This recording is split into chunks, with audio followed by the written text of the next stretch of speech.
Hello and welcome to the Penno Channel. This is your latest update for all transfer news regarding Aston Villa. As always, if you could like, subscribe and let me know your thoughts about everything included in this video in the comment section.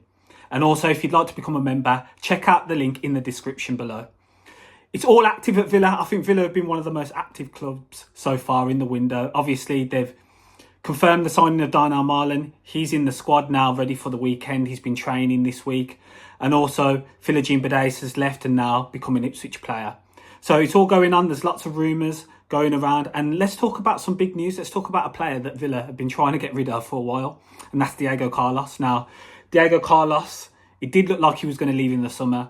Nothing materialised in the end. And he remained an Aston Villa player. But it seems as if Unai and Munchie have been wanting to get Diego Carlos off Villa's books for a while now. He's on a decent wage.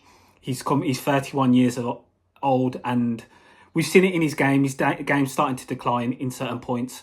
Not so much against the top sides, but especially, against the sides who Villa are competing with or below that. Diego Carlos hasn't been putting in the performances.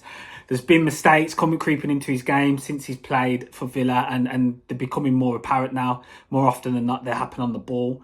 But Diego Carlos does have some good qualities, which I've always liked. I think his passing range can be really good. And when he's on it, he's unbelievable, but he's just not on it enough. We take, for instance, the Arsenal games of last season. He was quality man of the match in both of those games. City, last season and this season, he was quality as well. Bayern Munich this season, unbelievable performance. Pocketed Harry Kane. Harry Kane did nothing in that game. So it shows you the top games, he's at it and he can be class. But apart from that, it's not been good from Diego Carlos, and he's not been to the standard. And with that in mind, I think Villa are looking to get rid. Now, obviously, Diego Carlos came in summer 2022, 29 years old at the time as well. It was under Steven Gerrard. It's the same summer where Boubacar Kamara came on a free. And we got the permanent signing of Philippe Coutinho as well. Signed for 26 million. So a 29-year-old from Sevilla for 26 million, which potentially had, there was clauses within that where he could rise. It's a lot of money, and it didn't really start off well. And I think we've been robbed of what Diego Carlos is actually really about, because in his second game, if you remember, against Everton, his first home game, he got the Achilles injury. He done his Achilles tendon, and he was out for the rest of the season. Pretty much, he hardly played from that point. And I think that's a real shame, because I think that's affected his game going forward. He's always had niggles from that point onwards. We'll always find periods where Diego Carlos is out for a few weeks, and then he comes back and he's out for a few weeks again. And it's just not been consistent enough. But that big injury, I really feel like it affected him, because Diego Carlos is a big guy. And rupturing your Achilles, it's going to affect the way you turn and your positioning as well. So, yeah, I do really think that affected him. So, yeah, Villa looking to get rid. Now, it's strange, this one, because obviously Fabrizio a couple of days ago reported that Fenerbahce no longer had... Well, the talks had come to a stop because there was no agreement. He did state that there was other clubs interested. But however, today, it seems like Fenerbahce are very close to completing the signing. Now, let's see how much faith we have in this, because there's been numerous occasions where it seemed Diego Carlos was off, and it hasn't happened. But this seems like there is real cases. A strong Turkish source reporting it, linked to Fabrizio, who's then, gone on to state that, yeah, there's real truth within this. The fee would be around 30 million euros plus 4 million in add-ons, which does seem a good fee. Now, Turkish clubs and transfers, there is usually problems within that, and receiving money and payment, etc. We've seen salaries and players receiving wages, having difficulties with that in the Turkish league. But hopefully this actually does happen. I think Turkey, I'd always seen Diego Carlos Turkey. I think that's the place. That's the area. He does seem that type of player. Brazilians do like to go out there as well and, coming towards the end of their careers. And I can really see it happening if it was Fener or Galatasaray. But I think it seems as if Fener are the ones who are gonna look to sign him. So yeah, 30 million euros rises into potentially 17 million euros if all the add-ons are met. So yeah, this sounds like a good deal for Villa, and I think they're accepting of that. He's been here now, 2 and a bit years. So I think, yeah, this is the time to let Diego Carlos go and try and find a replacement. So we'll see what happens with that, and if there's any development today. or over the weekend. But I do see, if it is concrete and you know the offer's been accepted and Villa are happy with it, then I see it happening very quickly, because Villa will need to find a replacement. And we'll move on to that, because obviously now with Pau Torres out for still up for a month and a half minimum, Diego Carlos, if he does leave, there's a number of options for Villa. We've, as reported on and spoken about on previous videos, it's a Lloyd Bay situation, which I think is a really good chance of us signing him because of Monchin's links to Sevilla. He signed the player after initially loaning him, so he knows the player's contract inside out at Sevilla as well, which is a real benefit for us.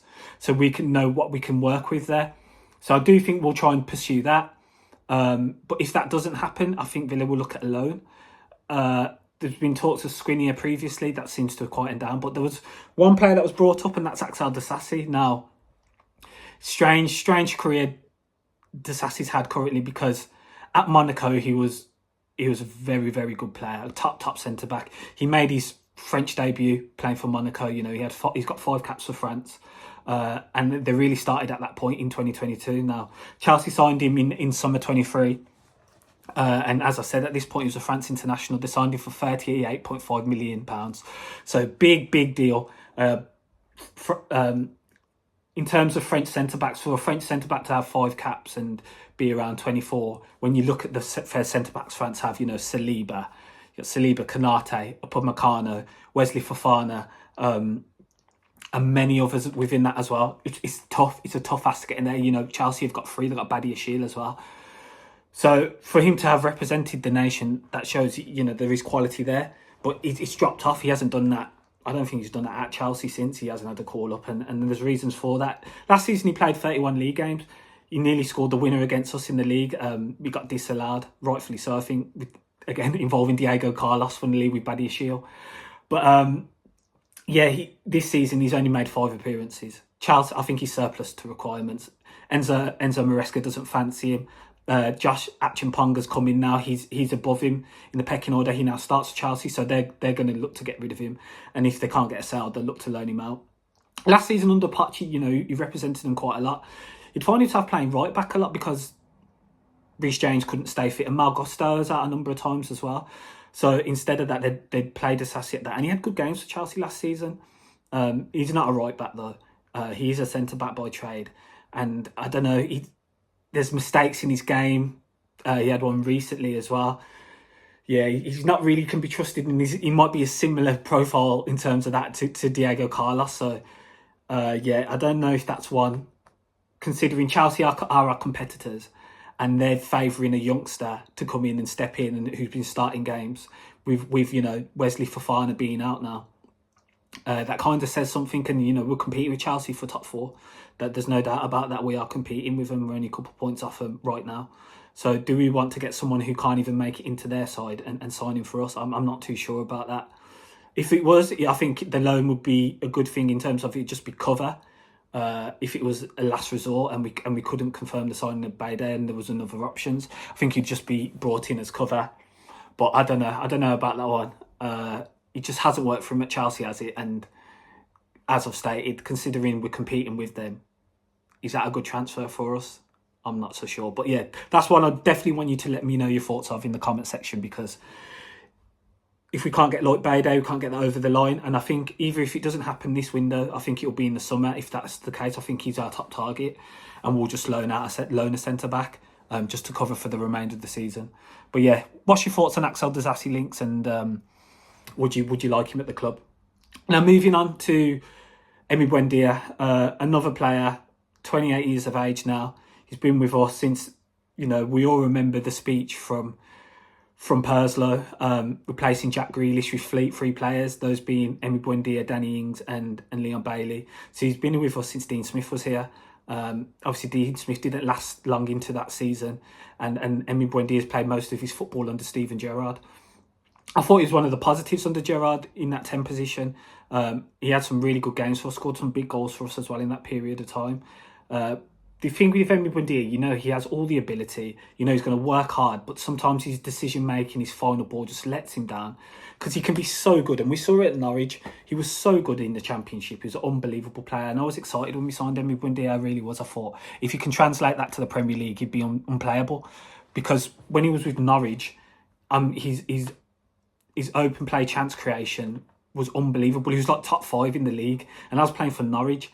Okay, he had Timo Pukki, who was a good striker in the Premier League level, but that was it. He was an unbelievable in that season when they got relegated. He looked a top player, and it hasn't really translated to us at Villa. Now, caveat, massive injury. Last season, was out for the full season. Had an unbelievable pre-season last season. He looked to be our best player. We always remember that game against Newcastle in pre-season in America where he was unbelievable, and he looked like he was going to come into the season and have a fantastic season, but just so unlucky. On the eve of the season started, he got that massive injury, which kept him out. So yeah, that really affected him from that point. And he's found himself back in the side, limited minutes coming back this season. Obviously, he's come back from a massive injury, so that is going to be the case. But I don't know if he's trusted or favoured by Emery now. I really don't. So there's potential for him to move on. But yeah, I don't think he is. I think we kind of might have surpassed Emi Buendia. And let's not forget, even though in these moments, these 10, 15 minute spells, he has had an impact. Definitely against West Ham, he had a great period. He was very good. But I don't know if that's the future. And if there was an opportunity to move on Emi Buendia, we might be looking to do that. So with that, River Plate have shown an interest in Emi Buendia. Could they capture his signature? Now, I think River Plate's a mad link. Obviously, Emi Buendia is Argentinian. But the last time he played in Argentina was when he was 13 years old. Emi Buendia was signed into the Real Madrid Academy 09 to 2010. And then he went to Getafe and he broke through at Getafe, making his La Liga debut at Getafe as well. So it would be a bit of a mad move because he hasn't played in Argentina or been in Argentina since he was 13 years old. He developed in Spain and then came to England through Norwich and then play for Villa. So it's an interesting link. Obviously, they're wanting for the Copa Libertadores. And also, would it be good for him in terms of trying to break through back into the national side? He's only had one appearance, and that was when Gerrard was manager. I think when he was playing his best football for Villa at that point. But being in Argentina, will that help him get back into the national side? That could be a factor within his decision. But I do find it strange that the link is, an Argentinian side, because he hasn't played in Argentina, been in Argentina for 15 years, which is a long time. He developed in Spain and played his best football in England. So yeah, an interesting link. And we'll see if anything develops from that. But I'm not quite sure on that one yet, because I don't know if Emi Buendia would be, up for just going back to South America and playing there. Even though he's Argentinian, he hasn't played there for a long time. He didn't play in the Argentinian league. He came through in La Liga in Spain and applied his trade in England in the Championship and Premier League and showed what he was about there. So yeah, we'll see if anything develops regarding that. Now, in terms of if Emi Buendia does go and the one in and one out policy that seems to be happening at Villa, who could replace him? There's links again to Marco Asensio. Now, I'm not sure about Marco Asensio. Obviously, we were linked with him in summer 2023. Seemed like he was close to coming to us, ended up at PSG. George Mendes' client, so obviously he's going to be linked to Villa. Same thing happened with João Felix in regard to Chelsea. Last season he played 19 league games. He did find himself starting quite a few games last season. But this season he's found himself out of favour. He's played 11 games, but out of the last 4 or 5 games he's been on the bench. He's not even got any minutes. He's not even come onto the pitch. They favour that, Bacola. And it's either then between Carlo Ramos or Kolo Muani up front, and then Ousmane Dembele on the left. So he's competing against Ousmane Dembele, and we know who's winning that one because Ousmane Dembele is a quality player, even though he's had many injuries when he's stayed fit, which he has done recently.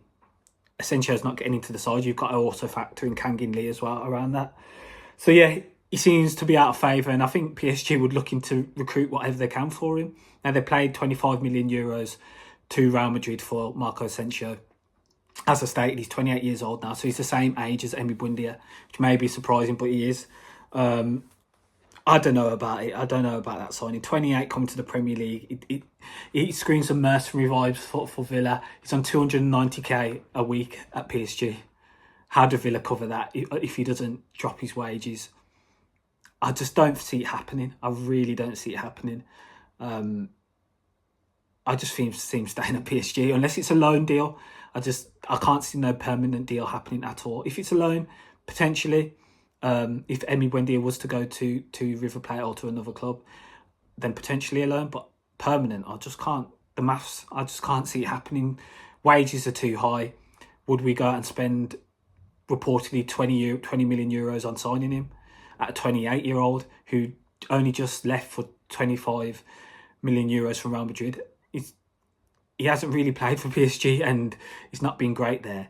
And there's only a 5 million euro difference in price valuation from that point when he signed for Real Madrid.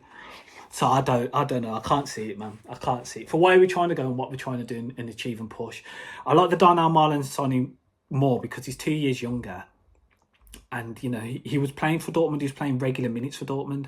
He was playing big Champions League games as well. Asensio, I don't think he's favoured at PSG. And that's just shown recently by his appearances. So would that be where Villa want to go down that hole? Nah, not for me. Not for me. I think there's better players that you can look at and go for.